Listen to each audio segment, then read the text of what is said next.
Bem-vindo de volta ao Live Now da Fox. Eu sou Stephanie Quinn e continuamos acompanhando todas as últimas manchetes, incluindo uma de Israel, pois gostaria de compartilhar esta postagem nas redes sociais que as Forças de Defesa de Israel divulgaram há poucos instantes, dizendo que representantes das FDI informaram à família do sargento Itai Han que ele foi devolvido para sepultamento, de acordo com as informações e inteligência disponíveis para as FDI. O jovem de 19 anos serviu como soldado de combate no 77º Batalhão da 7ª Brigada. Ele caiu durante um combate em um tanque na Batalha de Kibbutz, perto de Oz, na manhã de 7 de outubro de 2023, e foi sequestrado pelo Hamas. Sua morte foi oficialmente determinada em 10 de março de 2024. Ele deixa seus pais e 2 irmãos. As FDI expressam profundas condolências à família e continuam fazendo todo o possível para trazer de volta todos os reféns falecidos e estão preparadas para a continuidade da implementação do acordo. O Hamas deve cumprir sua parte do acordo e fazer os esforços necessários para devolver todos os reféns às suas famílias e para um enterro digno. Também queríamos avisar que por volta das 11 horas da manhã, horário do leste, esperamos ouvir a família de Han, tanto em inglês quanto em hebraico. Enquanto isso, eu queria mostrar para vocês esta imagem ao vivo aqui. Isso nos leva até Gaza. Esta é a área externa de um dos hospitais deles. Segundo autoridades do maior hospital em funcionamento de Gaza, os corpos de mais 15 palestinos foram devolvidos de Israel. As trocas previstas no cessar-fogo do mês passado continuaram apesar das alegações de violações. O Comitê Internacional da Cruz Vermelha transportou 285 corpos mantidos pela Cruz Vermelha, sob custódia israelense, para Gaza desde que o acordo do mês passado foi intermediado. Israel não divulgou quantos corpos mantém em sua posse nem onde foram recuperados, mas tem devolvido 15 cada vez que os restos mortais de um refém israelense são repatriados de Gaza. Entretanto, há pouco tempo ouvimos o governo israelense durante uma coletiva de imprensa, e eu gostaria de reproduzir essas declarações para vocês agora mesmo. Boa tarde a todos. Shalom. Sou Shosh Bedrosian, porta-voz da Direção Nacional de Diplomacia Pública aqui no gabinete do primeiro-ministro. Após compartilhar alguns pontos muito breves com vocês, responderei a algumas perguntas. Ao fazer a pergunta no chat desta reunião do Zoom, certifique-se de incluir seu nome e a instituição a qual pertence. Hoje é quarta-feira, 5 de novembro, e marca o 761º dia desde que o Hamas iniciou uma guerra massacrando nosso povo e suas comunidades, além de sequestrar mais de 250 pessoas para Gaza. Já se passaram 23 dias desde que nossos reféns vivos voltaram para casa pela primeira vez, relatando os horrores que vivenciaram durante o cativeiro e que, é claro, isso os impactará por muitos anos. Enquanto eles começam a retomar a vida, comendo, passando tempo com amigos e familiares e reconstruindo suas rotinas, as famílias dos nossos reféns falecidos também começam a encerrar o devastador ciclo de 2 anos ao qual foram forçadas. Ainda temos 7 reféns em Gaza neste momento, e não vamos parar de exigir que cada um deles seja trazido de volta para casa para um enterro digno. Na noite passada, Israel recebeu os restos mortais de um dos nossos reféns assassinados, que foi entregue às nossas corajosas forças especiais dentro da faixa de Gaza. Agora, após uma cerimônia militar digna para honrar sua vida, os restos mortais foram levados ao Instituto de Medicina Legal, onde posteriormente foram identificados. O refém falecido era o sargento do Corpo de Blindados Itai Chen, de abençoada memória. Itai era cidadão americano-israelense e o filho do meio entre 3 irmãos em sua família. Ele cresceu em Netânia e era descrito como alguém que estava sempre alegre e sempre cheio de piadas. Quando se alistou nas Forças de Defesa de Israel, ingressou como combatente do Corpo de Blindados no Batalhão 77.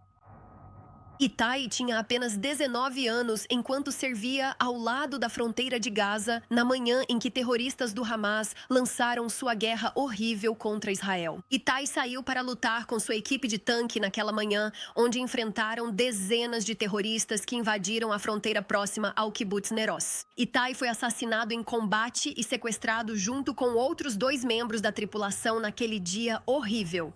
Outro membro da tripulação também foi assassinado, mas não foi levado levado como prisioneiro. O refém libertado com vida, Matan Angrist, é o único soldado sobrevivente da equipe do tanque. Após mais de 2 anos, desde 7 de outubro, hoje marca o primeiro dia em que toda a tripulação do tanque do 77º Batalhão da 7ª Brigada Blindada retorna a Israel, vivos e falecidos. Agora, ao longo dos últimos 2 anos, conversei com o pai de Itai, Ruby, em várias ocasiões, que descreveu esses 2 anos como inconcebíveis. Que em uma manhã você acorda e seu filho desaparece de repente. Ele implorou ao mundo para que não vissem seu filho apenas como uma manchete, mas como uma pessoa com uma história, uma vida, uma família e um futuro que lhe foi arrancado. Ruby fez disso uma missão, que as pessoas entendessem por que era tão crucial, por que era tão importante trazer os restos mortais de seu filho de volta para casa, para Israel, para um enterro digno. Ele me disse uma vez, abre aspas, a tradição judaica, o que dizemos? É que a alma é algo que evolui repetidas vezes. E o corpo, o recipiente que guarda a alma. E para que a alma possa seguir em frente, ela precisa descansar em paz. Itai, junto com outros membros da tripulação do tanque, é um herói e arriscou sua vida pela segurança do Estado de Israel e de seus cidadãos. O primeiro-ministro Netanyahu conversou durante a noite com a família de Itai, expressando suas condolências em nome dele e de toda a nação de Israel, abraçando cada membro de sua família. Agora, durante a ligação, os pais de Itai, Ruby e Hagit agradeceram aos soldados das FDI, às forças de segurança e ao primeiro-ministro pelo retorno de Itai, para que agora possam realizar o enterro judaico pelo qual tanto esperaram.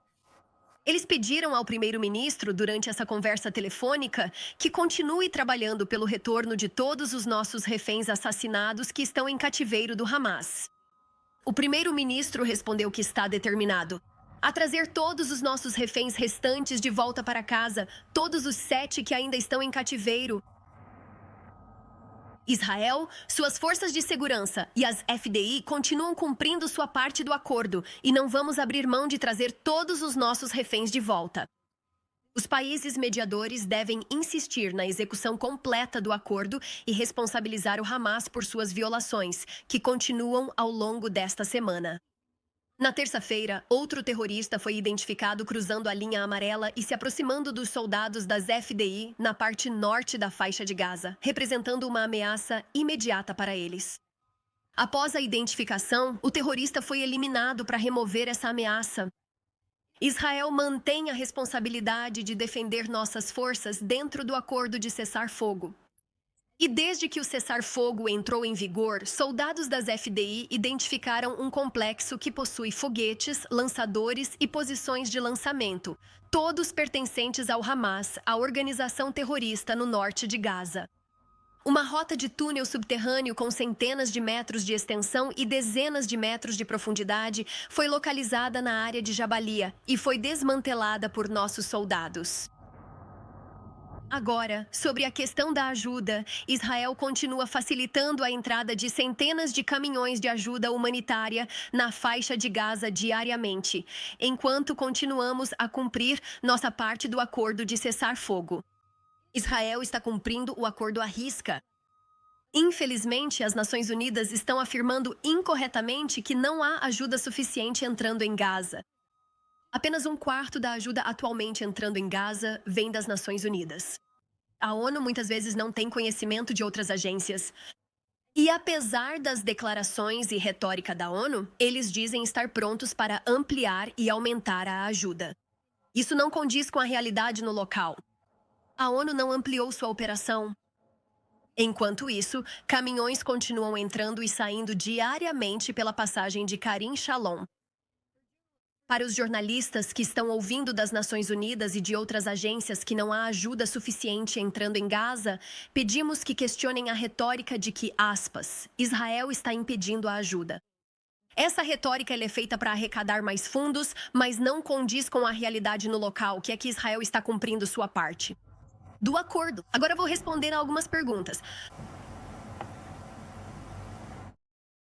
Estamos ouvindo aqui um pronunciamento israelense que aconteceu há poucos instantes. E eu queria reproduzir as declarações que acabamos de ouvir, enquanto o porta-voz falava sobre os esforços contínuos para recuperar todos os restos mortais dos reféns em Gaza.